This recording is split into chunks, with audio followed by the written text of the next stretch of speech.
Mari, jemaat yang dikasihi Tuhan, kita akan bersama-sama memperkatakan apa yang dimaksud dengan Pentakosta ketiga dan Mazmur 91. Apa yang dimaksud dengan Pentakosta ketiga? 1. Pentakosta ketiga adalah pencurahan Roh Kudus yang dahsyat di zaman ini, melebihi yang terjadi di Azusa Street.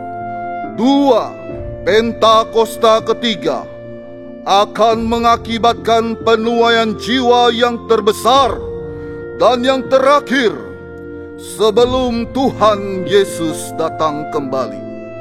3. Pentakosta ketiga akan membangkitkan generasi Yeremia, yaitu anak-anak muda yang dipenuhi Roh Kudus, cinta mati-matian kepada Tuhan Yesus, tidak kompromi terhadap dosa, dan akan bergerak untuk memenangkan jiwa.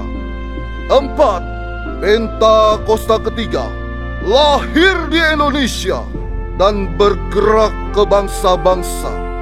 Gerakan ini dari timur ke barat dan akan kembali ke Yerusalem.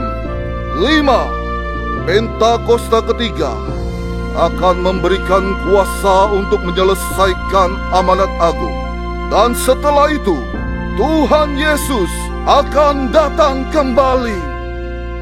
Dan mari, bersama kita sepakat dan percaya mendeklarasikan firman Tuhan yang tertulis di Mazmur 91. Dalam lindungan Allah, orang yang duduk dalam lindungan yang maha tinggi dan bermalam dalam naungan yang maha kuasa akan berkata kepada Tuhan, tempat perlindunganku dan kubu pertahananku, Allahku yang kupercayai. Sungguh Dialah yang akan melepaskan engkau dari jerat penangkap burung, dari penyakit sampar yang busuk. Dengan kepaknya ia akan menudungi engkau. Di bawah sayapnya engkau akan berlindung. Kesetiaannya ialah perisai dan pagar tembok. Engkau tak usah takut terhadap kedahsyatan malam, terhadap panah yang terbang di waktu siang, terhadap penyakit sampar yang berjalan di dalam gelap, terhadap penyakit menular yang mengamuk di waktu petang. Walau 1.000 orang rebah di sisimu dan 10.000 di sebelah kananmu, tetapi itu tidak akan menimpamu. Engkau hanya menontonnya dengan matamu sendiri dan melihat pembalasan terhadap orang-orang fasik. Sebab Tuhan ialah tempat perlindunganmu, yang maha tinggi telah kau buat tempat perteduhanmu. Malapetaka tidak akan menimpa kamu, dan tulah tidak akan mendekat kepada kemahmu. Sebab malaikat-malaikatnya akan diperintahkannya kepadamu untuk menjaga engkau di segala jalan. Mereka akan menatang engkau di atas tangannya, supaya kakimu jangan terantuk kepada batu. Singa dan ular tedung akan kau langkahi. Engkau akan menginjak anak singa dan ular naga. Sungguh hatinya melekat kepadaku, maka aku akan meluputkannya. Aku akan membentenginya, sebab ia mengenal namaku. Bila ia berseru padaku, aku akan menjawab. Aku akan menyertai dia dalam kesesakan. Aku akan meluputkannya dan memuliakannya. Dengan panjang umur akan kukenyangkan dia, dan akan kuperlihatkan kepadanya keselamatan daripadaku. Haleluya! Amin. Shalom jemaat GBI PRJ. Shalom. Haleluya. Bersyukur hari ini saya bisa kembali ada di sini berkumpul dengan Bapak Ibu Saudara sekalian, orang-orang yang pasti sudah siap untuk memberikan yang terbaik untuk Tuhan. Amin. Amin. Bapak Ibu Saudara, seringkali di dalam kesibukan kita, baik itu kesibukan kita di dalam pekerjaan, di dalam mengurus rumah tangga atau mungkin mengurus anak, atau bahkan kesibukan kita dalam melayani, itu membuat kita jadi capek Bapak Ibu. Membuat kita jadi lelah, membuat kita jadi jenuh sama keseharian kita. Dan ujungnya itu membuat kita jadi kehilangan damai sejahtera yang dari Tuhan. Padahal damai sejahtera Tuhan itu sangat-sangat penting dalam kehidupan kita. Karena ketika damai Tuhan itu ada di dalam hati kita dan memenuhi kehidupan kita, masalah seberat apapun, tantangan apapun yang kita hadapi, itu pasti akan terasa jauh lebih ringan Bapak Ibu Saudara. Dan bagaimana kita bisa mendapatkan damai itu? Caranya adalah ketika kita dekat dengan Tuhan. Kita berdiam, tenang di dalam hadirat Tuhan. Seberapa banyak yang rindu untuk merasakan lawatan dan hadirat Tuhan pada hari ini? Boleh lambaikan tangannya? Haleluya. Mari kita mau buka hati kita. Kita mau fokus kepada Tuhan. Kita mau cari wajah Tuhan. Mari bersatu dalam doa. Tuhan Yesus Allah kami yang baik, terima kasih untuk kesempatan yang Tuhan berikan. Hari ini kami bisa kembali ke rumah Tuhan. Kami mau bersama-sama memberikan yang terbaik untuk Tuhan Yesus. Tuhan, hanya Engkau satu-satunya yang terpenting dalam kehidupan kami. Sebab itu hari ini kami datang, kami mau mencari wajah Tuhan. Kami percaya Tuhan Engkau hadir di tempat ini. Beracaralah Tuhan Yesus, biar hadirat-Mu dan lawatan-Mu itu memenuhi setiap kami. Terima kasih Tuhan, terima kasih kami siap untuk menerima yang terbaik dari Tuhan. Di dalam nama Tuhan Yesus kami berdoa mengucap syukur, haleluya, amin.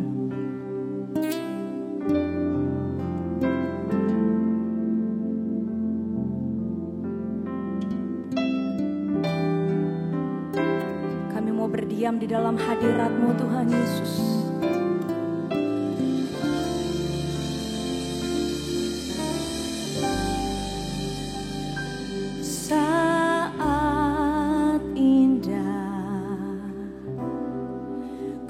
Berhadapan denganmu,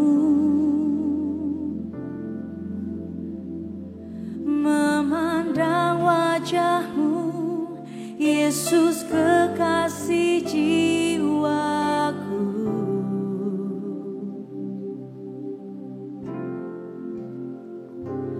Bawa daku erat dalam pelukan-Mu, menikmati kasih dan indahnya hadirat-Mu.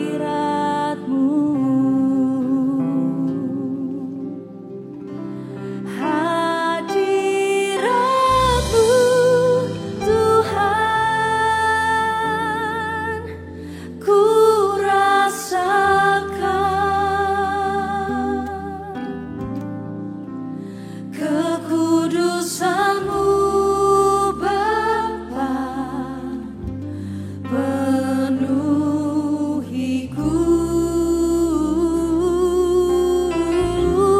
Ku rindu selalu diam dalam bait-Mu, menikmati kasih anugerah-Mu.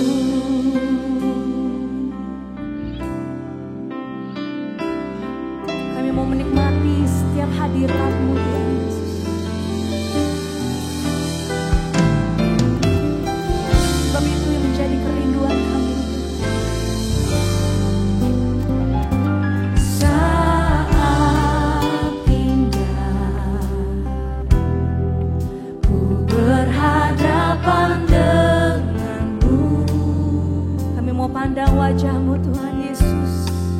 Memandang wajah-Mu, Yesus kekasih jiwaku. Bawa daku Tuhan, bawa daku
setiap anak-anak-Mu yang merindukan Engkau Tuhan. Kami sungguh mengasihi-Mu Tuhan.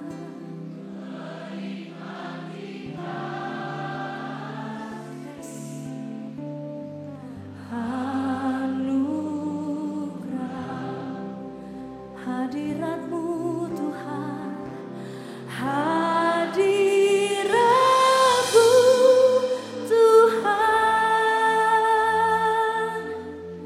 ku rasakan mengalir di tempat ini,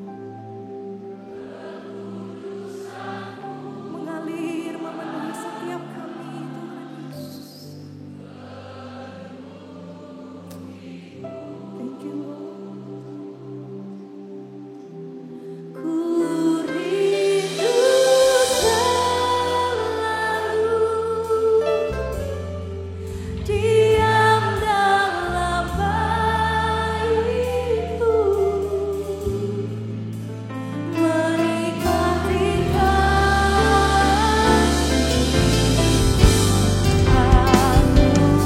anugerah-Mu. Berikan tepuk tangan untuk Tuhan kita. Hadirat-Mu Tuhan, ku rasakan kekudusan-Mu Bapa penuhiku. Ku rindu selalu diam dalam bait-Mu, menikmati kasih anugerah-Mu. Hadirat-Mu Tuhan, hadirat-Mu Tuhan,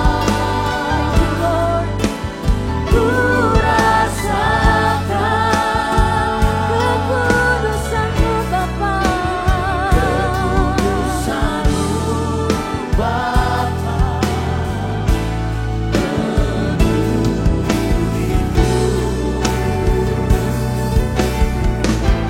ku rindu selalu diam dalam bait-Mu, menikmati kasih anugerah-Mu, menikmati kasih-Mu Tuhan, menikmati kasih anugerah-Mu.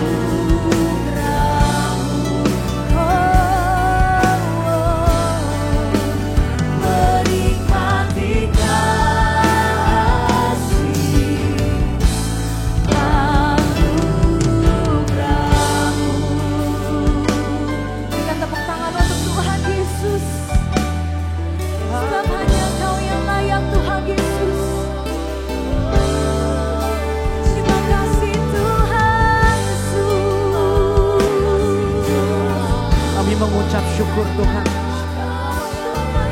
untuk 1 minggu penyertaan-Mu atas setiap kami Tuhan Yesus. Kalau hari ini kami ada, hari ini kami baik Tuhan,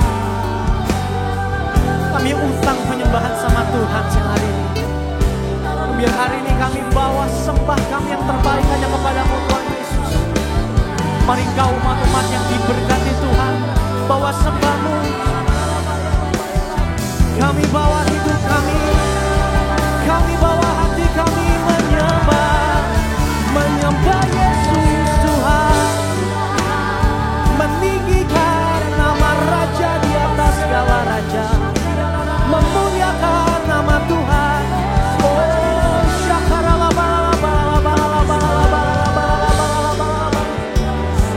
biar surga menikmati penyembahan kami di tempat ini Tuhan Yesus.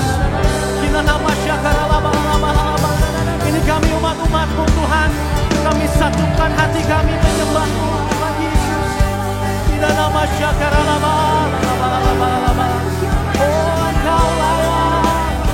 Engkau layak terima segala hormat, kemuliaan, pengagungan.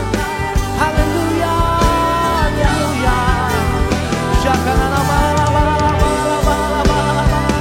Kami menyembahmu dengan segenap jiwa kami. Sembah Dia di dalam roh dan kebenaran.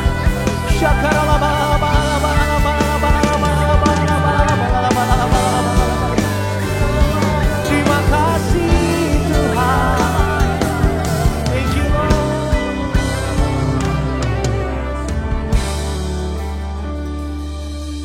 I worship you, Almighty God. There is none like you. Sing, I worship. I worship you, O Prince of Peace. That is what I want to do.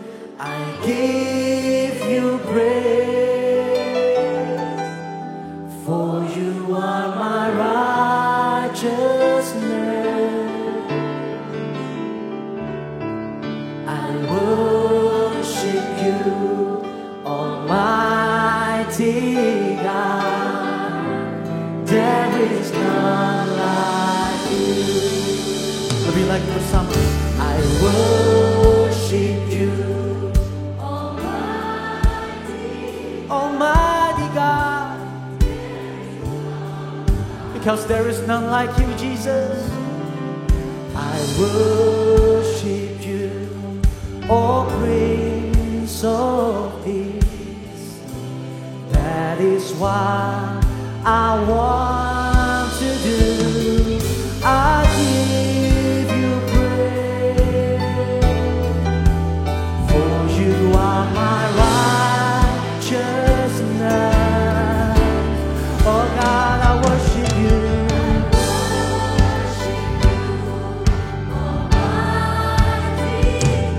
Bersama nyatakan, there is none like you.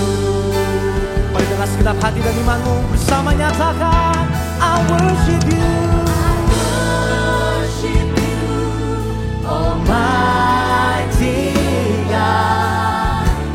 There is none like you.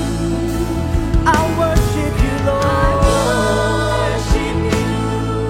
Oh, Prince of Peace. That is what I want to do. I give you praise, for you are my righteousness. Sing, I worship you, Almighty God. There is none like you. Bersama nyatakan, there is none like you. There is none like you. Oh, no one else can touch my heart like you do. I could search for all eternity long and find there is none like you. One more time, sing, there is none like you. There is none like you. Hallelujah. No one else can touch my heart like you do. I could search for all eternity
kasih tepuk tangan yang terbaik untuk Tuhan dan Raja kita Yesus Kristus. Haleluya. Sungguh tiada Allah yang seperti-Mu Tuhan Yesus. Kami bangga punya Allah yang seperti-Mu. Terima kasih Tuhan, terima kasih. Kami siap lebih lagi buat Tuhan Yesus. Mari jemaat Tuhan yang siap bersuka cita dan bersorak-sorai. Sama-sama kita katakan. Amin. Amin. Yang bersuka cita di dalam Tuhan, sorakan haleluya. Woo. Mari bertepuk tangan untuk Tuhan Yesus. Haleluya.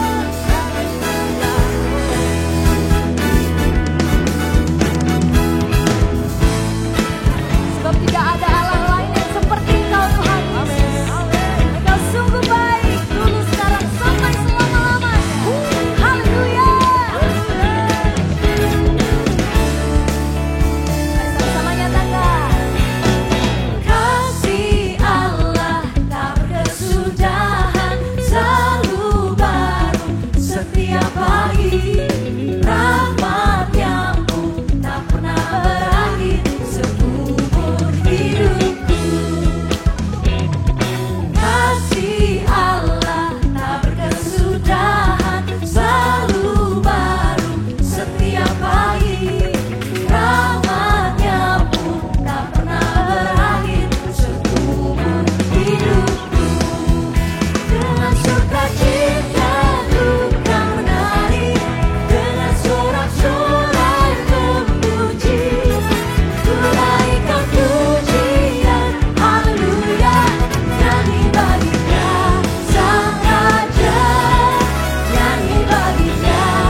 Kekasih-kekasih Kristus, engkau yang telah dimerdekakan Tuhan Yesus, sampaikan tanganmu. tepuk tangan sorak-sorai yang terbaik buat Tuhan Yesus, sorakan haleluya.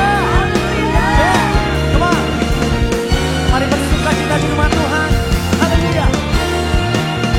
Kami memuji Allah kami, Raja kami yang mulia. Amin. Mau jadi versi, angkat pujian ini bersama. Raja mulia, Allah pemenang, Bapa yang kekal, berkuasa selamanya. Katakan segala ciptaan, segala ciptaan sujud dan menyembah, bagi Engkau yang mulia Tuhan,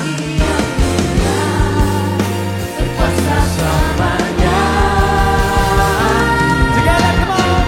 Kaulah Tuhan, Kaulah Raja, surga bumi menyembah, sorak-sorai kemenangan bagi Raja mulia, kemuliaan bagi Allah yang berkuasa selamanya. Katakan Engkaulah Raja, Engkaulah Raja. Kau yang percaya sorakan, dan segala hormat kemuliaan bagi namamu Tuhan Yesus. Haleluya. Jemaat Tuhan, katakan segala ciptaan, segala ciptaan. Kami mau sujud menyembahmu Tuhan.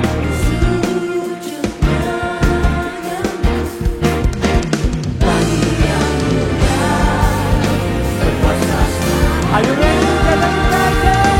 Ayo lompat Tuhan, coba. Kaulah Tuhan, Kaulah Raja, surga bumi menyembah, sorak-sorai kemenangan bagi Raja mulia, kemuliaan bagi Allah yang berkuasa selamanya. Nyatakan Engkaulah Raja, Engkaulah Raja. Sekali lagi yang lebih keras lagi, nyatakan Kaulah Tuhan, Kaulah Tuhan, amin. Kaulah Raja, surga bumi Jadi versi menyembahmu Tuhan, bagi Raja mulia, kemuliaan bagi Allah yang berkuasa selamanya. bersama Engkaulah Raja, sorakan haleluya. Angkat tanganmu, tepuk tangan dari kepala buat Tuhan Yesus. Come on. Yeah.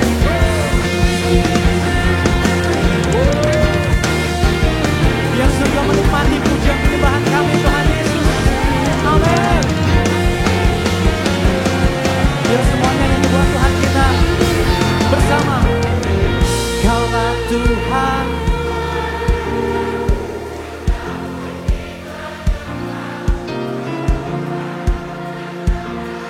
bagi Raja mulia,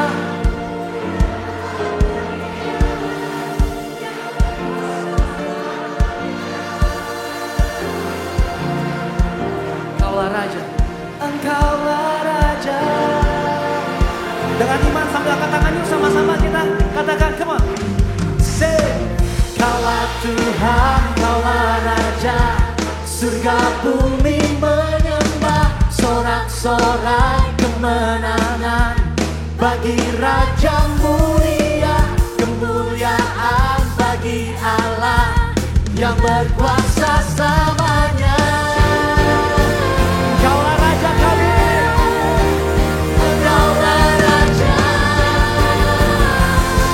come on believe sama.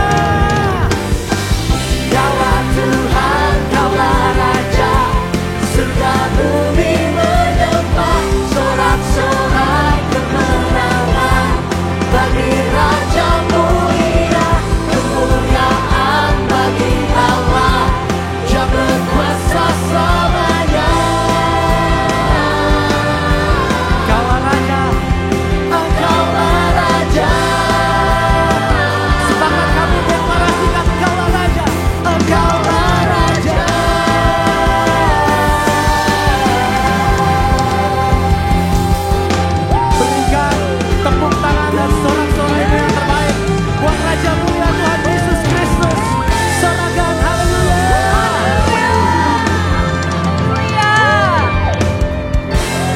kasih Tuhan. Engkaulah Raja di atas segala raja. Kami kagum akan Engkau Tuhan Yesus. Terima kasih saat ini kami mengangkat tangan kami untuk bersyafaat. Tuhan, Engkau berdaulat atas bangsa kami Indonesia. Tuhan memegang bangsa kami dengan tangan kanannya untuk membawa kemenangan demi kemenangan di segala aspek yang ada. Kami mengucap syukur Tuhan buat pemerintahan yang baru. Di bawah kepemimpinan Bapak Presiden Prabowo dan wakilnya Bapak Gibran beserta dengan jajaran kabinet menterinya. Tuhan berkati, Tuhan yang menuntun agar mereka dapat lebih lagi proaktif di dalam menjalankan roda pemerintahan.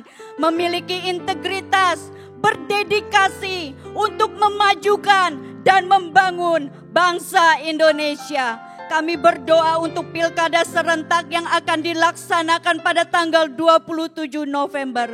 Tuhan yang campur tangan, kami percaya semua akan aman dan lancar.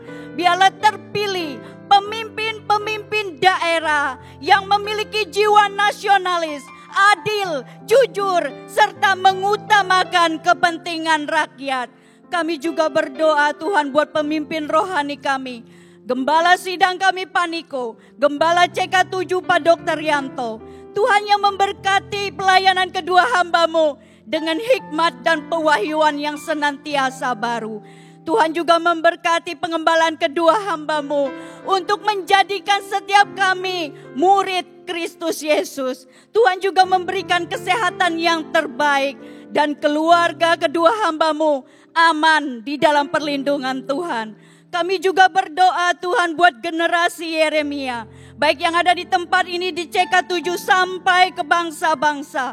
Biarlah roh Tuhan yang terus memberdayakan anak-anak muda. Agar mereka mampu bergerak selaras dengan Tuhan. Untuk menyelesaikan amanat agung Tuhan Yesus. Memiliki roh takut akan Tuhan.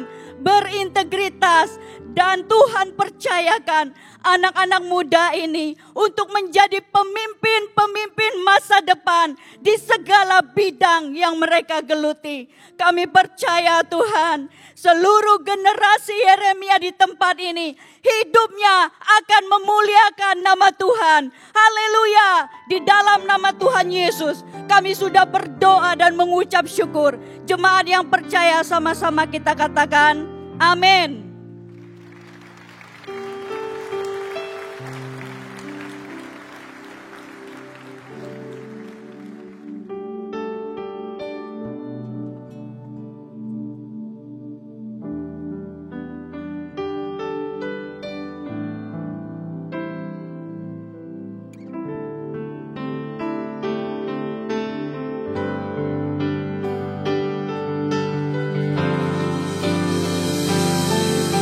Mau masuk lebih dalam lagi Tuhan, dalam hadirat-Mu.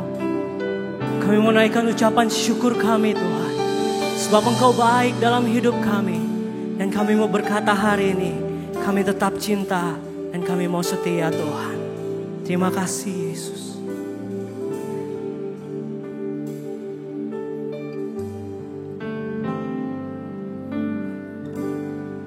Ku tetap cinta. Ku tetap cinta, walau badai datang menerpa. Ku tetap cinta, ku tetap setia. Ku tetap setia, walau taufan datang menerpa. Ku tetap setia. Terlalu banyak yang Tuhan telah beri,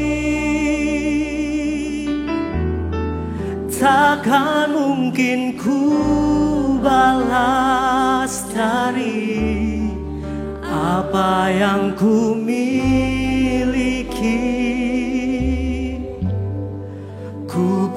persembahkan seluruh hidupku, biar ku tetap cinta dan ku tetap setia untuk selama-lamanya. Yang cinta Tuhan, mari kita berikan sorak kemuliaan untuk Tuhan kita. Terima kasih Tuhan.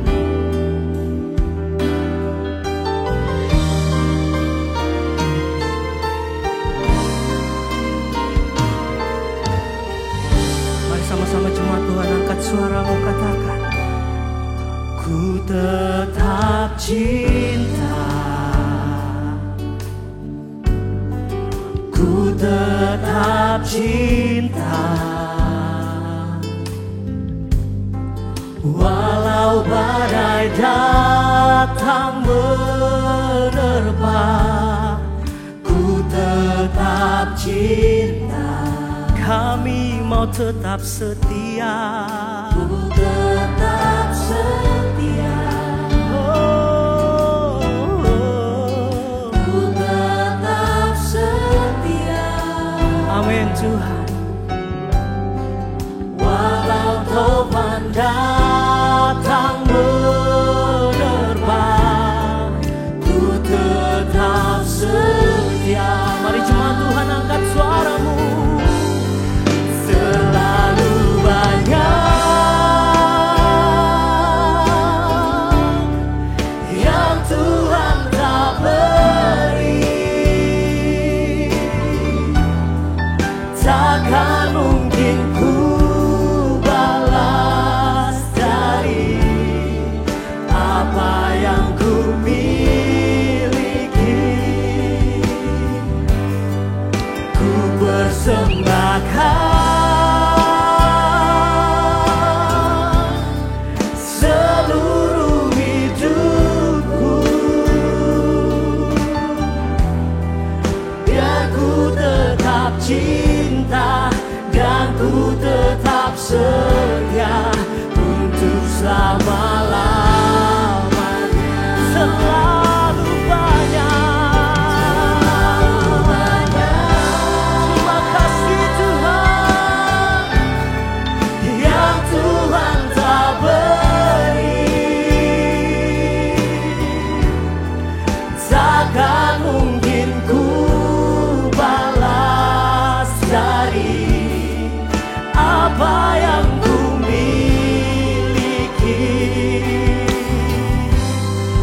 Ku persembahkan seluruh hidupku,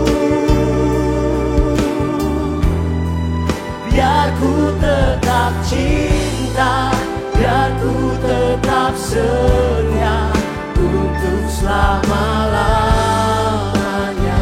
Mari jemaat Tuhan, sekali lagi kita nyatakan, terlalu banyak.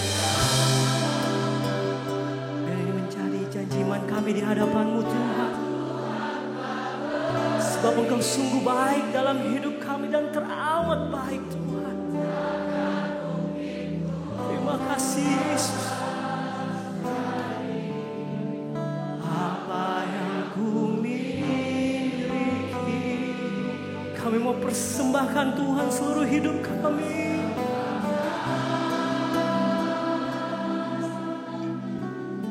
Seluruh hidupku, biar ku tetap cinta dan ku tetap setia untuk selama-lamanya. Mari jemaat Tuhan saja katakan dengan sungguh, katakan, banyak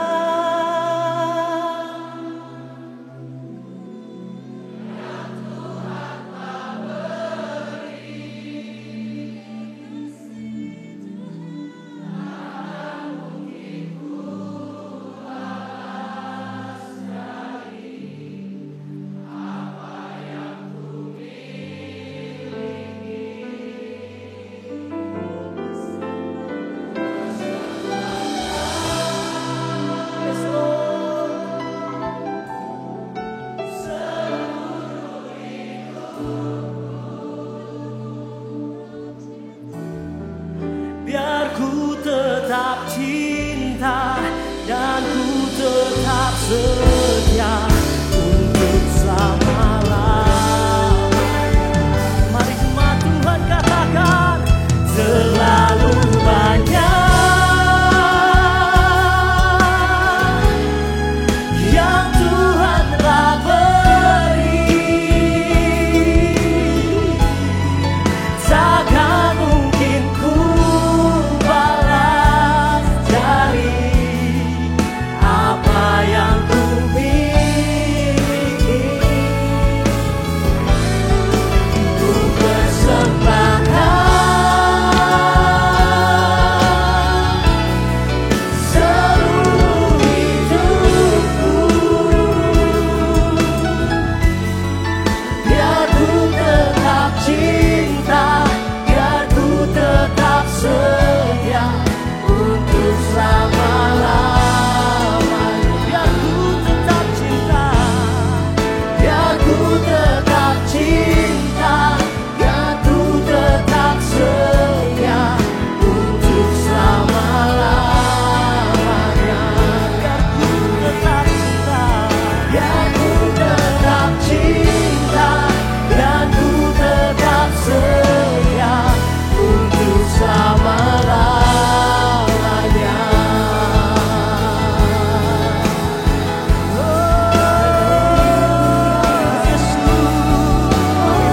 Kami mau tetap cinta, Kau selamanya Tuhan. Karena lama yang lama.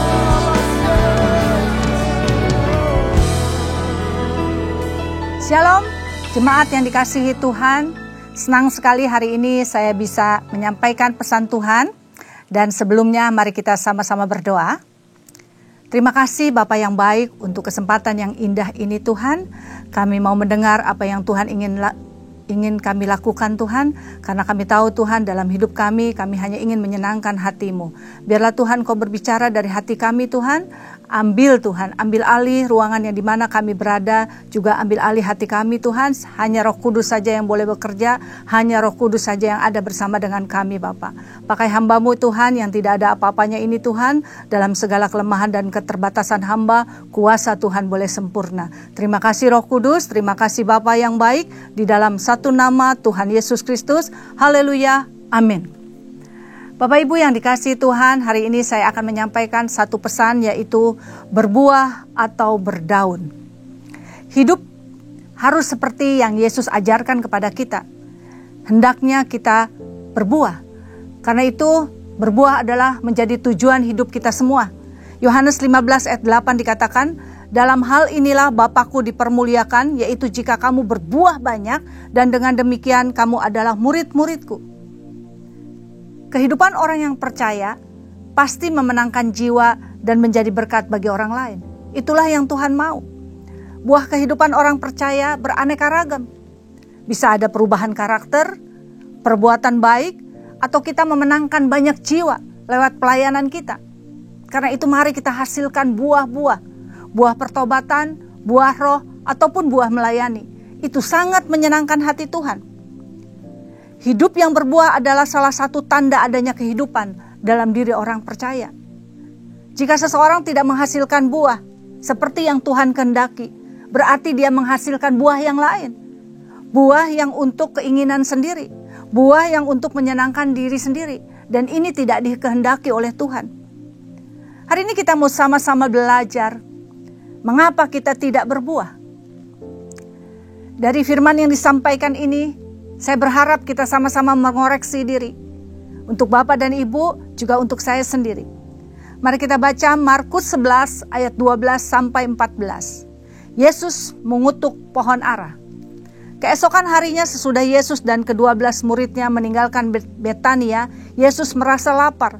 Dan dari jauh ia melihat pohon ara yang sudah berdaun. Ia mendekatinya untuk melihat kalau ia mendapat apa-apa pada pohon itu. Tetapi waktu ia tiba di situ, ia tidak mendapat apa-apa selain daun-daun saja, sebab memang bukan musim buah ara. Maka katanya kepada pohon itu, jangan lagi seorang pun makan buahmu selama-lamanya. Dan murid-muridnya pun mendengarkannya. Bapak Ibu yang dikasihi Tuhan, sepanjang Injil kita melihat kuasa Tuhan dipergunakan untuk menyembuhkan, untuk memulihkan, untuk menghibur, untuk mengusir roh-roh jahat. Tetapi dari bacaan yang kita baru baca tadi, kuasa Tuhan dipakai untuk membinasakan. Satu kalimat saja, pohon ara itu layu sampai seakar-akarnya. Di sini kita bisa melihat bahwa Yesus tidak selamanya menjadi pribadi yang lemah lembut, tidak menjadi pribadi yang baik hati. Tetapi dari bacaan ini kita bisa melihat bahwa Yesus juga adalah pribadi yang marah, pribadi yang tegas, pribadi yang adil. Yesus tidak main-main dengan dosa. Dia sangat serius dengan dosa. Karena serius, dia rela mati di atas kayu salib. Keseriusannya terhadap dosa, keadilannya membuat dia memilih untuk mati dan menyelamatkan kita semua. Kita kembali pada pembahasan di atas, dikatakan bahwa Yesus lapar. Lapar pada buah yang dihasilkan oleh kita. Tetapi dikatakan bahwa dia tidak mendapat apa-apa, alias kosong. Bapak Ibu yang dikasihi Tuhan, tanpa buah dalam kehidupan kita, iman kita tidak berguna. Iman kita kosong. Padahal Yakobus 2 ayat 20 katakan, hai manusia yang bebal, maukah engkau mengakui sekarang bahwa iman tanpa perbuatan adalah iman yang kosong? Mari jangan biarkan iman kita kosong. Berdaun tetapi tidak berbuah. Penampilan kita menjanjikan, tetapi kita sebenarnya kosong. Nah, apa yang membuat kita tidak berbuah? Yang pertama adalah satu, ragu-ragu. Bapak Ibu, kita lihat bahwa pohon ini sedang bagus-bagusnya. Pohon ini berdaun lebat, hijau dan segar. Tetapi ketika Yesus datang mendekatinya, dikatakan bahwa dia tidak mendapat apa-apa. Karena itu Yesus mengutuk pohon ara itu. Tetapi kalau mau kita perhatikan lagi, dikatakan bahwa ayat 13, sebab memang bukan musim buah ara. Mari kita jujur, ketika kita baca sebab memang bukan musim buah ara, apa reaksi kita?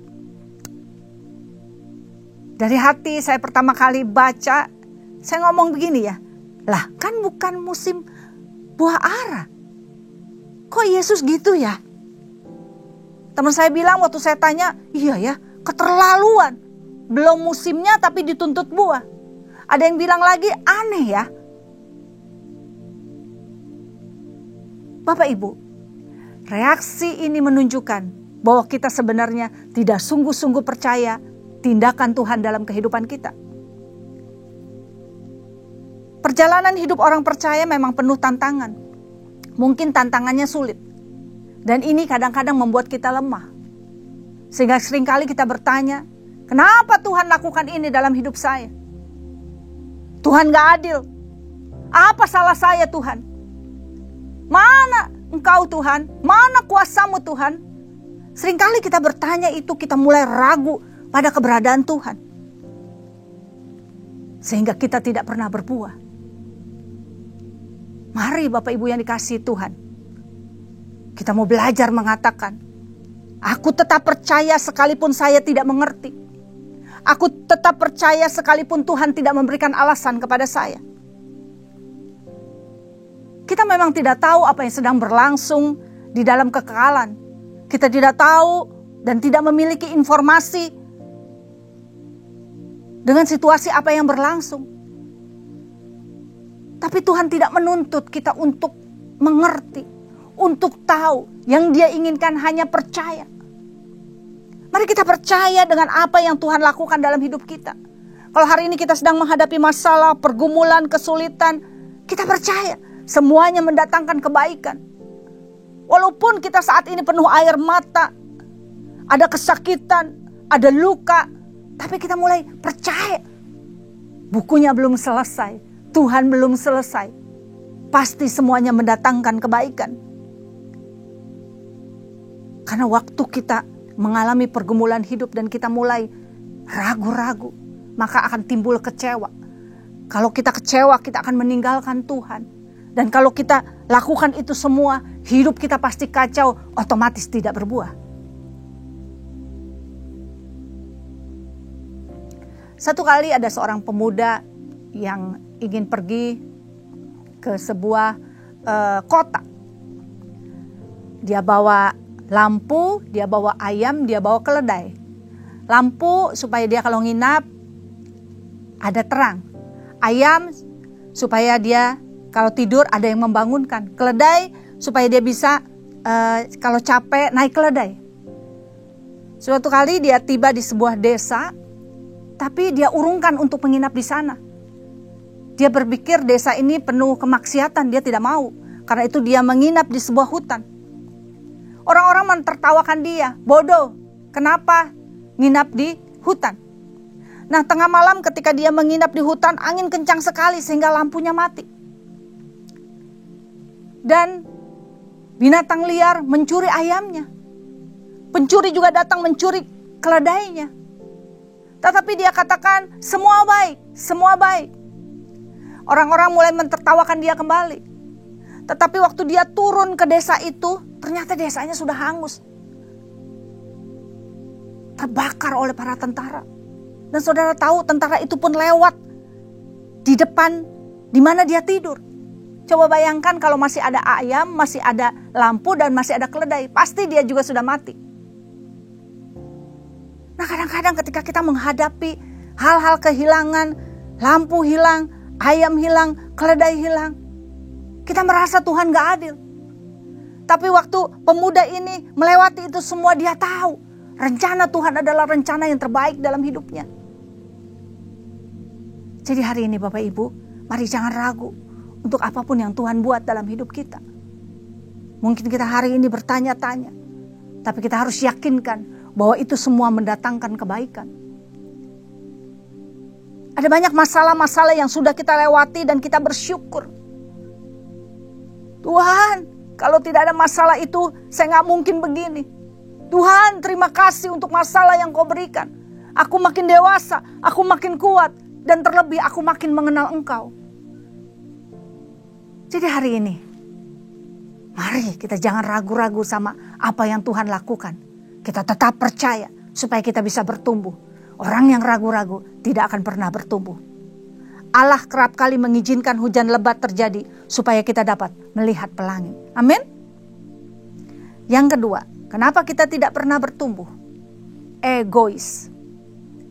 Bapak Ibu perhatikan sebatang pohon yang berbuah. Apakah pohon itu makan buahnya? Buah tersedia bukan untuk pohon itu, tapi buah tersedia untuk dinikmati orang. Daun menjadi milik pohon itu. Kalau boleh memilih, pohon itu lebih baik berdaun saja. Karena semakin banyak daun, semakin besar pula untuk berfotosintesis dan mengolah sari makanan. Sekali lagi kalau boleh memilih, pohon itu memilih berdaun saja. Karena buah dia tidak nikmati. Tetapi buah dinikmati oleh orang-orang. Buah dinikmati oleh kita.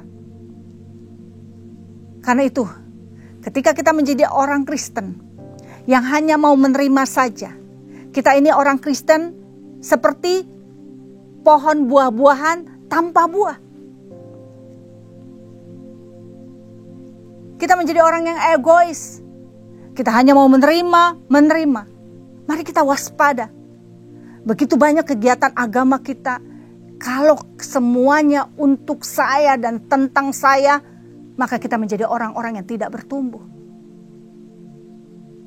Bapak Ibu yang dikasihi Tuhan, memberi itu ekspresi kasih. Tuhan mengasihi kita, dan Dia sudah buktikan dengan memberikan anaknya yang tunggal buat kita. Tidak ada orang yang sungguh-sungguh mengasihi jika dia tidak mau memberi. Orang yang hidupnya penuh kasih, pasti dia akan memberikan. Seseorang dapat memberi tanpa mengasihi, tetapi tidak seorang pun dapat mengasihi tanpa memberi. Jika kita seperti pohon ara tadi yang mau menerima saja, kita menjadi orang-orang yang tidak pernah puas. Kita menjadi orang-orang yang penuh kekurangan, sehingga kita mati untuk berbuah. Bapak Ibu yang dikasihi Tuhan, kita lihat tangan kita adalah huruf M. Seringkali mental kita adalah mental menerima. Kita maunya didoakan, kita maunya dilayani, kita maunya diayomi, kita maunya diberi. Ini susah bertumbuh. Tapi mari ubah M kita ini menjadi M mujizat. Kita menjadi mujizat bagi orang lain. Kita yang mendoakan, kita yang memberi, kita yang mengayomi, kita yang memberi senyum, kita yang memberikan. Karena pada saat kita mau memberikan, maka kita sedang memberikan buah. Buah yang bisa dinikmati oleh orang-orang sekitar kita. Baik oleh suami kita, istri kita, anak kita, mantu, cucu.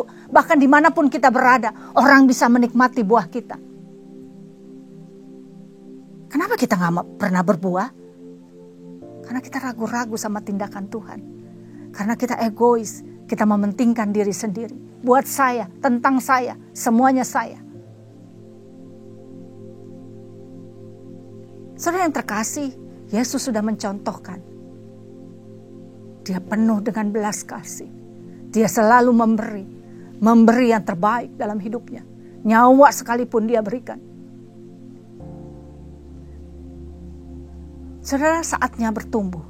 Saatnya kita memberi. Yang ketiga, mengapa kita tidak bertumbuh atau berbuah? Karena kita berbuah tergantung musim. Saudara yang dikasih, pohon ara itu adalah pohon ara yang satu-satunya dikutuk sama Tuhan. Gak semua pohon ara di Israel dikutuk. Kenapa satu-satunya ini dikutuk? Karena dia berdaun lebat. Artinya pohon ara ini menjanjikan buah.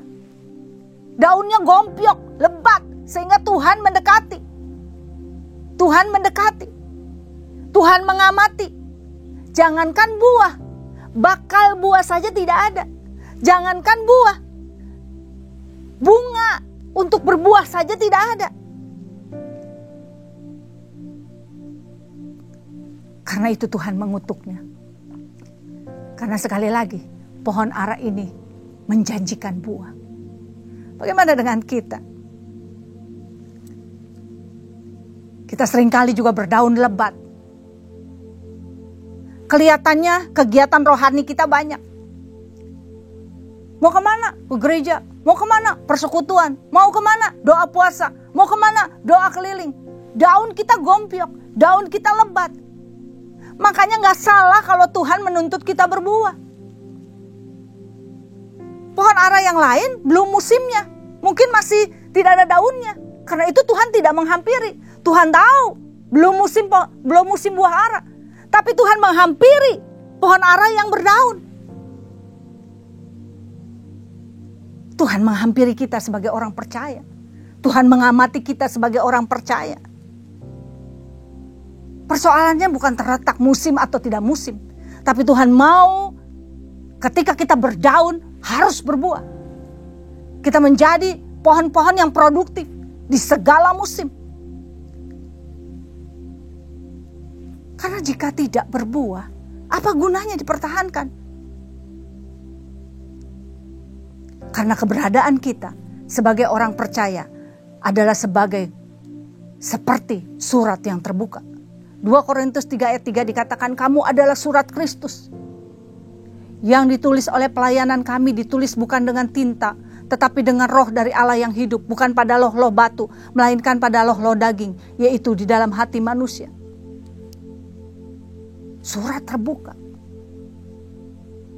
Kita harus berbuah di segala musim. Ada banyak dari kita yang termasuk saya mungkin juga ya. Berbuah pada musimnya. Kalau musim gajian kita berbuah. Kita baik sama semua orang. Kita senyum sama semua orang. Kita puji-puji Tuhan. Musim liburan kita juga baik. Musim apa lagi? Musim ulang tahun kita juga baik. Jadi musim kita terletak pada event.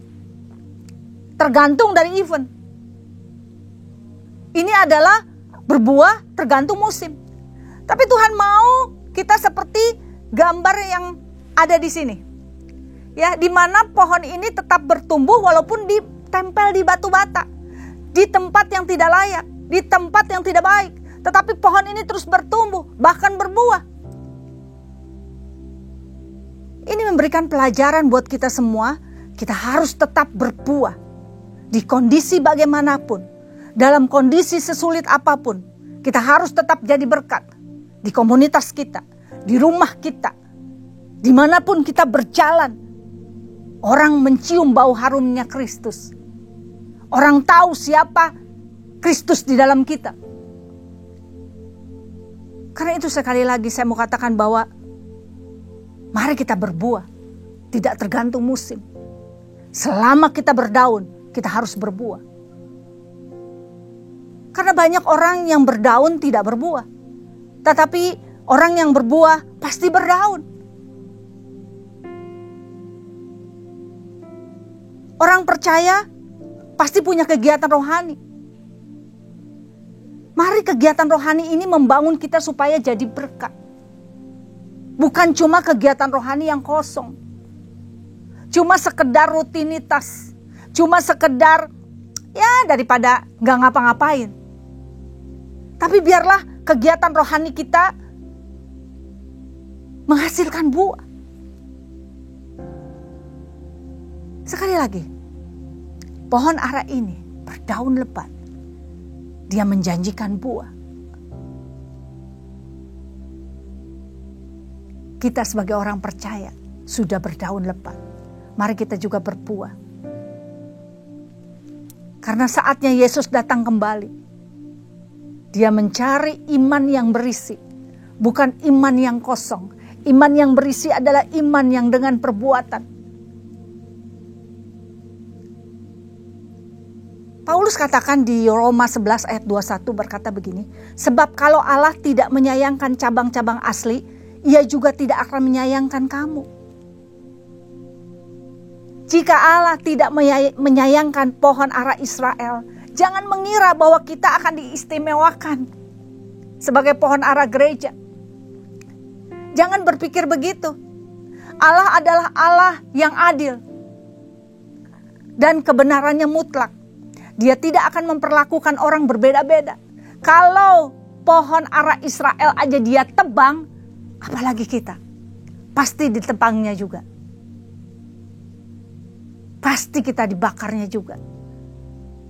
Pasti. Karena itu sekali lagi, mari kita menjadi orang-orang yang bertumbuh. Sehingga ketika Yesus datang kembali, dia menemukan iman yang berisi. Iman yang penuh dengan buah-buah. Iman yang ada perbuatan.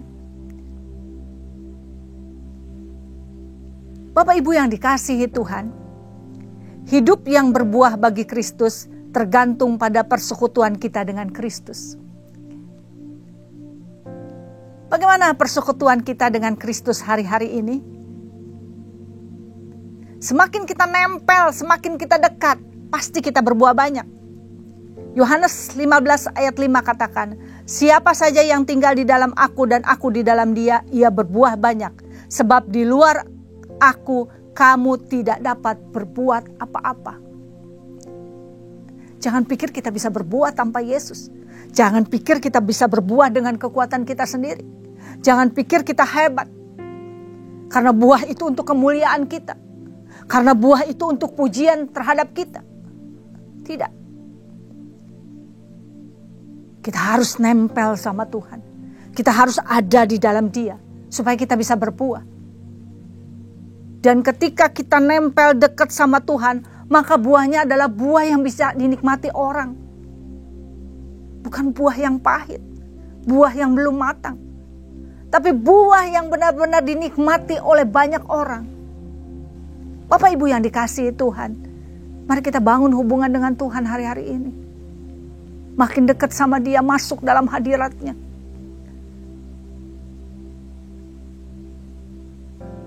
Semakin besar karunia, semakin besar tanggung jawab kita. Berapa banyak karunia yang Tuhan sudah berikan dalam hidup kita.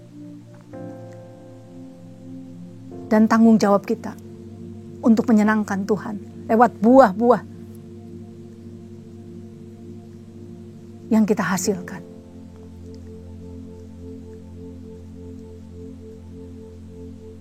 Baru-baru ini saya seringkali melihat media sosial dan saya mendapatkan banyak banget Yesus diejek. Saya suka marah. Wah, saya marah waktu Yesus diejek. Gimana cara balasnya ya? Gimana cara belanya ya? Tapi Tuhan taruh di hati saya. Anakku, engkau menilai yang di luar aku mengejek. Tahukah engkau betapa banyak yang di dalam aku yang mengejek? Wah Bapak Ibu, saya bertobat, saya minta ampun sama Tuhan. Kalau dulu Yesus disalib karena kita, hari ini dia diejek pun seringkali karena kita. Kita menjadi batu sandungan dalam kehidupan kita. Sehingga Yesus diejek, Yesus dicemooh, Yesus diolok-olok karena kita. Kita melayani gak sungguh-sungguh, kita sedang mencemooh dia. Kita ibadah main-main, kita sedang mengejek dia. Kita lawan kejahatan dengan kejahatan, kita sedang mempermalukan dia. Hari itu saya berkata, ampuni saya Tuhan. Saya melihat orang-orang mengejek kamu di media sosial, tapi saya sendiri sering mengejek engkau. Bapak Ibu yang dikasihi Tuhan, Tuhan sangat sedih kalau kita sendiri anak-anaknya yang mengejeknya. Bukan Tuhan ingin dibela, tidak. Dia bisa bela, dia bela kita. Karena itu hari ini mari kita koreksi diri kita. Apakah kita menjadi pengejek-pengejek Tuhan karena hidup kita tidak berbuah? Apakah kita sedang menjadi batu sandungan karena iman kita kosong? Kita hanya teriak aku percaya Yesus, tetapi iman kita tanpa perbuatan. Iman kita kosong. Mari menjadi orang-orang yang berbuah, sehingga kehidupan kita bisa dinikmati oleh banyak orang. Bukan tentang kita, bukan pujian untuk kita, tapi mau kita arahkan semuanya untuk Tuhan, untuk kemuliaan Dia. Sehingga lewat hidup kita yang berbuah, banyak orang yang menerima Yesus sebagai Tuhan.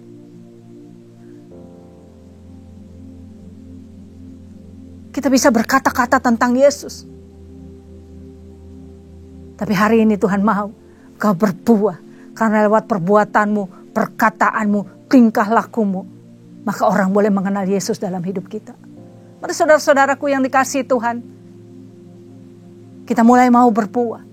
Kita jangan ragu-ragu terhadap apa yang Tuhan kerjakan dalam hidup kita. Semuanya pasti mendatangkan kebaikan. Kita jangan egois hanya mementingkan diri kita sendiri. Kita hanya mau menerima. Tapi kita juga mau belajar hari ini memberi dan memberi. Supaya kita ada damai sejahtera, sukacita. Dan kita punya buah-buah. Dan kita juga mau berbuah tidak tergantung musim. Di segala musim kehidupan kita. Apapun yang terjadi dalam hidup kita, kita tetap berbuah. Keadaan memang mungkin tidak baik, tetapi Yesus tetap baik. Keadaan mungkin menyedihkan, tetapi saudara harus percaya Yesus kita adalah Allah yang menolong kita, yang menyertai kita. Karena itu mari kita berbuah. Ketika Yesus datang, dia mendapati buah banyak yang kita hasilkan. Dan nama Tuhan dipuji dan ditinggikan. Amin.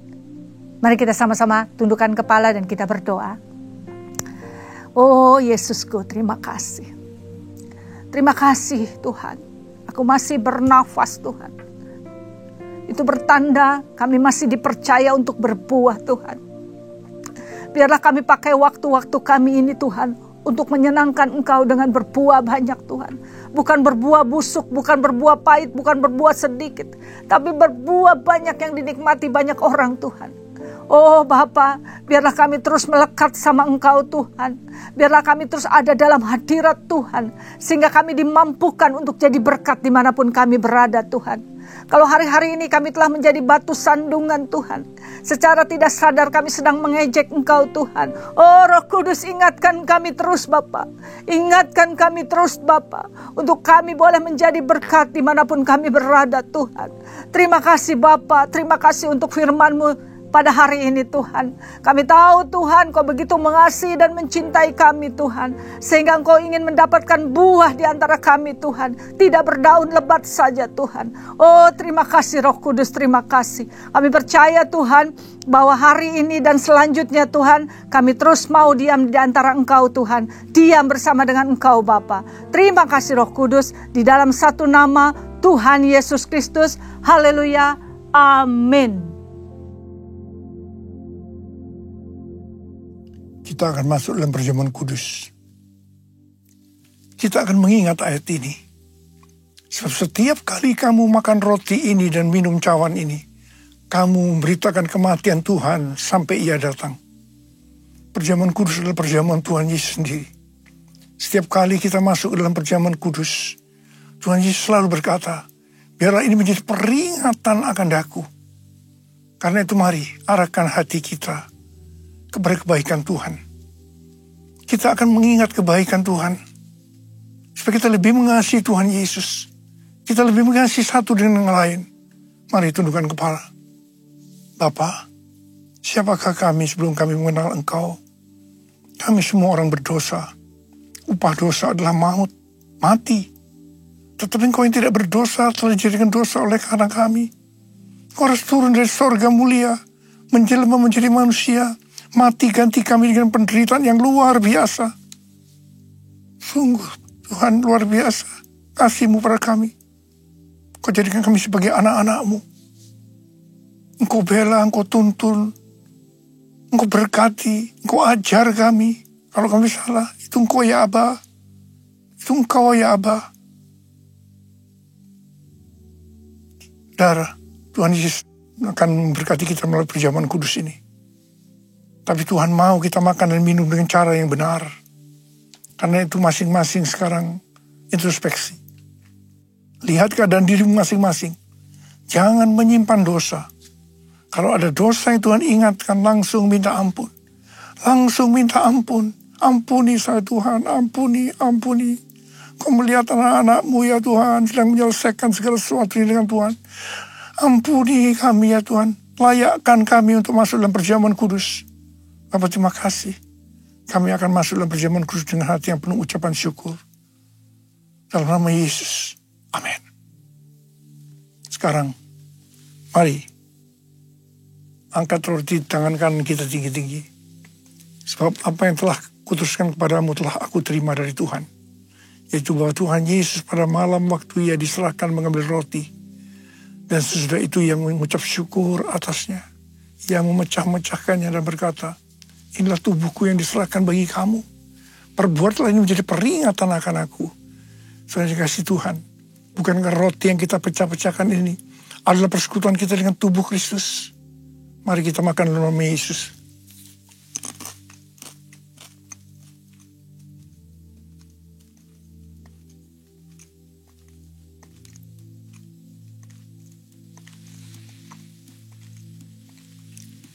Angkat cawan di tangan kanan kita tinggi-tinggi. Demikian juga yang mengambil cawan sudah makan lalu berkata, cawan ini adalah perjanjian baru yang dimeteraikan oleh darahku. Perbuatlah ini setiap kali kamu meminumnya menjadi peringatan akan aku. Sudah kasih Tuhan, bukankah cawan pengucapan syukur? Yang atasnya kita ucapkan syukur adalah persekutuan kita dengan darah Yesus. Mari kita minum dalam nama Yesus.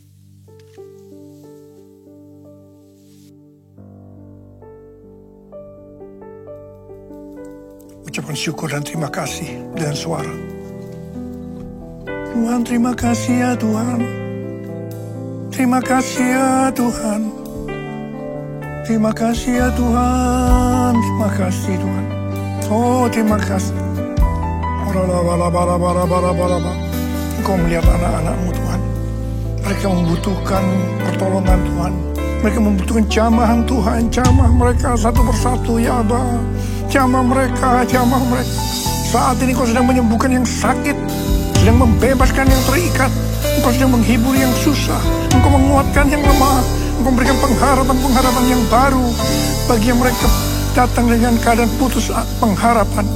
Tuhan, Kau baik. Kau baik. Kau sungguh baik buat kami semua. Terima kasih ya Tuhan. Terima kasih buat semuanya. Terima kasih ya. Terima kasih Yesusku. Terima kasih Yesusku.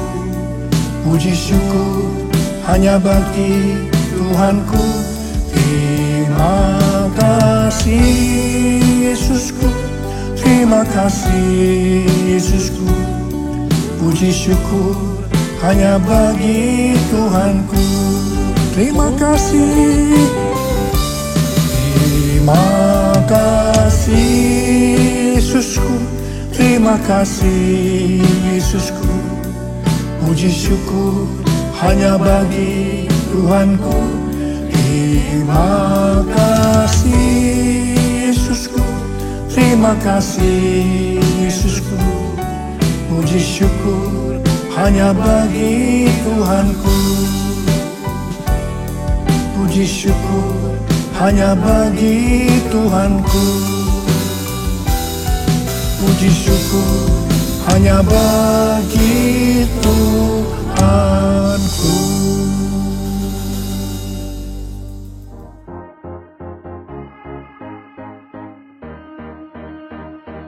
Shalom. Gembala dan seluruh pengerja CK7 serta jemaat Tuhan mengucapkan terima kasih kepada PDP Rita Arifin SE yang telah memberkati kita semua melalui penyampaian pesan firman Tuhan pada hari ini. Tuhan Yesus memberkati ibu dan keluarga berlimpah-limpah. Amin. Berikut kami sampaikan beberapa pengumuman. Ibadah Raya via live streaming hari Minggu tanggal 10 November 2024 pukul 7, 9, 11.30, 14, dan 16.30 waktu Indonesia Barat akan dilayani oleh PDP Trisa Julana Wibowo.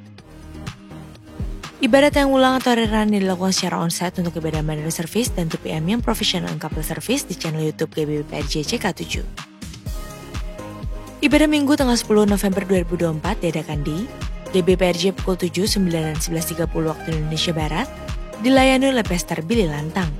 Pukul 16.30 waktu Indonesia Barat dilayani oleh Dr. Cisi Nugraha. GB Intercon pukul 7, 9, dan 11 waktu Indonesia Barat dilayani oleh PDP Charles Jeremiah. Pukul 16 dan 18 waktu Indonesia Barat, dilayani oleh Pastor Billy Lantang. GB Alam Sutra Mall pukul 7, 9, dan 11 waktu Indonesia Barat, dilayani oleh PDM Willy Santoso BSC. Pukul 13, 15, dan 17 waktu Indonesia Barat, dilayani oleh Pendeta Roy Ramontonin Jaya MSC. PRJ Pluit pukul 9, 11, dan 16.30 waktu Indonesia Barat, dilayani oleh Pendeta Stefan Jaya Saputra SMTH.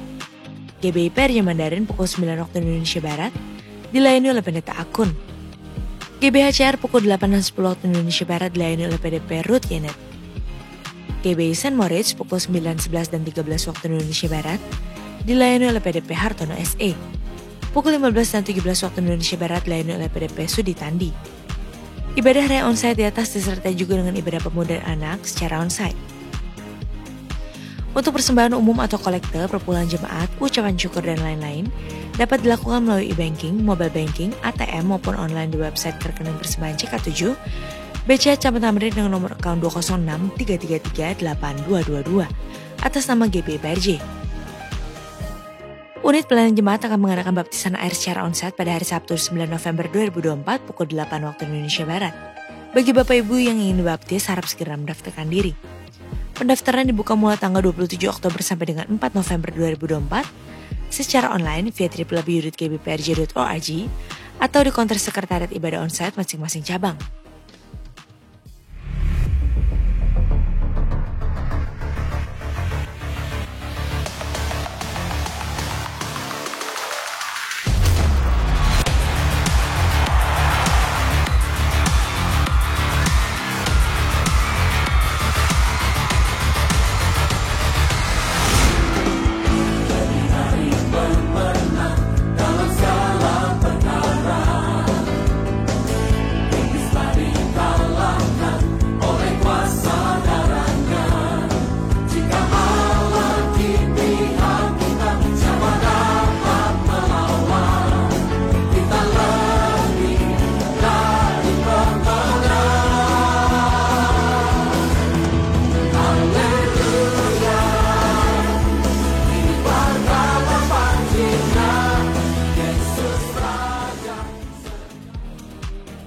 Untuk info lengkap seluruh kegiatan GBPRJ CK7, maka Bapak Ibu dapat follow sosial media GBPRJ baik di Instagram, TikTok, Facebook maupun Twitter. Sekian pengumuman pada hari ini. Terima kasih atas perhatian Bapak Ibu sekalian. Tuhan Yesus memberkati. Terimalah berkat yang berlimpah-limpah dari Allah Bapa, kasih karunia di dalam anaknya yang tunggal, Yesus Kristus. Persekutuan yang manis dengan Roh Kudus menyertai kita mulai saat ini sampai Tuhan Yesus datang untuk kedua kalinya, menjemput kita di awan-awan yang permai, bahkan untuk selama-lamanya. Semua yang percaya katakan amin. Shalom everyone, khususnya untuk kaum milenial yang saat ini sudah menjadi orang tua. Voice of Pentecost kali ini kita akan membahas mengenai parenting di milenium ketiga. Di era teknologi yang berkembang pesat ini, kita seringkali dihadapkan pada perubahan yang begitu cepat. Teknologi memberikan banyak manfaat, tetapi juga menghadirkan tantangan yang tidak ringan, terutama dalam hal pengasuhan anak. Bagaimana kita sebagai orang tua merespons perkembangan ini? Mari kita bahas bersama. Parenting adalah proses pengasuhan yang kita sebagai orang tua berikan kepada anak-anak kita. Pengasuhan ini tidak hanya mencakup aspek fisik seperti memberi makan dan tempat tinggal, tetapi juga menyentuh aspek spiritual, emosional, dan sosial anak. Di dalam 1 Tesalonika 5 ayat 23, firman Tuhan berkata, "Semoga Allah damai sejahtera menguduskan kamu seluruhnya, dan semoga roh, jiwa, dan tubuhmu terpelihara sempurna dengan tak bercacat pada kedatangan Yesus Kristus Tuhan kita." Melalui Alkitab, kita diajarkan bahwa manusia terdiri dari roh, jiwa, dan tubuh. Oleh karena itu, pengasuhan harus mencakup seluruh aspek ini agar anak-anak dapat berkembang secara utuh. Para ahli parenting menyebutkan bahwa pengasuhan adalah sebuah interaksi yang berlangsung terus-menerus antara orang tua dan anak yang memberi pengaruh besar bagi perkembangan keduanya. Parenting bukan sekedar rutinitas, melainkan proses yang dinamis dan penuh makna. Sebagai orang tua, tujuan kita tidak hanya membekali anak dengan pengetahuan dan keterampilan hidup, tetapi juga menuntun mereka dalam keteladanan untuk memahami dan menjalankan rencana Tuhan dalam hidup mereka. Sebuah contoh yang bisa kita lihat adalah Musa. Musa memilih meninggalkan segala kenyamanan di istana Firaun karena ia mengikuti panggilan Tuhan. Sebuah keputusan yang dipengaruhi oleh didikan orang tuanya, Amran dan Yokebed. Kita belajar dari sini bahwa tujuan tertinggi dari parenting adalah membekali anak-anak kita dengan iman yang kuat, sehingga mereka mampu membuat keputusan yang benar, tidak mengikuti arus duniawi, tetapi mengerti kehendak Tuhan dalam hidup mereka. Siapa yang berperan utama dalam parenting? Orang tua, baik ayah maupun ibu, adalah pemeran utama dalam proses parenting. Kalau kita lihat dalam Ulangan 6 ayat 6-7, Tuhan memerintahkan kita untuk terus mengajarkan firman-Nya dalam seluruh area dan musim kehidupan kepada anak-anak. Meski demikian, penting untuk diingat bahwa pengasuhan anak membutuhkan kerjasama yang solid antara suami dan istri. Kesepakatan dan keharmonisan dalam mendidik anak sangat krusial, karena anak-anak membutuhkan panduan yang konsisten. Perbedaan pendapat antara suami dan istri harus diselesaikan dengan baik, agar tidak membingungkan anak dalam proses pendisiplinan. Di era milenium ketiga ini, kita menghadapi tantangan yang besar sebagai orang tua. Anak-anak kita, khususnya generasi Z dan Alpha, hidup di dunia yang dipenuhi oleh pengaruh teknologi. Setiap hari mereka terpapar oleh internet, media sosial, dan berbagai bentuk hiburan digital. Akses yang mereka miliki terhadap teknologi ini tidak hanya memberikan kemudahan, tetapi juga menghadirkan bahaya, terutama dalam hal kekerasan, budaya permisif, dan informasi yang tidak sesuai dengan nilai-nilai firman Tuhan. Sebagai orang tua, kita perlu mengajarkan kepada anak-anak tentang pentingnya memiliki nilai yang kuat dan tidak tergoyahkan oleh tren duniawi. Anak-anak perlu dibimbing untuk memahami bahwa tidak semua yang populer itu benar dan tidak semua yang mereka lihat di media sosial layak untuk diikuti. Berikut ini adalah beberapa langkah praktis yang bisa kita terapkan sebagai orang tua milenial dalam menghadapi tantangan ini. Yang pertama, membangun mesbah keluarga. Luangkan waktu untuk berdoa dan membaca Alkitab bersama keluarga. Ini akan memperkuat fondasi spiritual anak-anak. Yang kedua, memberikan waktu berkualitas. Jangan hanya hadir secara fisik, tetapi berikan perhatian penuh kepada anak. Waktu bersama, seperti makan malam keluarga atau liburan, akan membangun ikatan yang kuat antara orang tua dan anak. Yang ketiga, disiplin dengan kasih. Sepakati aturan yang konsisten dalam mendidik anak. Disiplin penting, tetapi harus dilakukan dengan kasih. Yang keempat, kenali potensi anak. Setiap anak memiliki bakat dan kemampuan yang berbeda. Sebagai orang tua, kita harus mengenali potensi mereka dan membantu mereka untuk mengembangkannya. Parenting di era milenium ketiga memang penuh tantangan. Namun dengan bimbingan Tuhan dan tindakan-tindakan yang tepat, kita bisa membesarkan anak-anak yang kuat dalam iman dan siap menghadapi dunia. Amsal 22 ayat 6 mengingatkan kita, didiklah orang muda menurut jalan yang patut baginya. Maka pada masa tuanya pun ia tidak akan menyimpang daripada jalan itu. Mari, bersama-sama kita lakukan yang terbaik untuk anak-anak kita dengan kasih dan hikmat dari Tuhan. Saudara, untuk penjelasan lebih lengkap dari tim teologi kami, silakan buka link di atas atau scan QR code yang tersedia. Tuhan Yesus memberkati.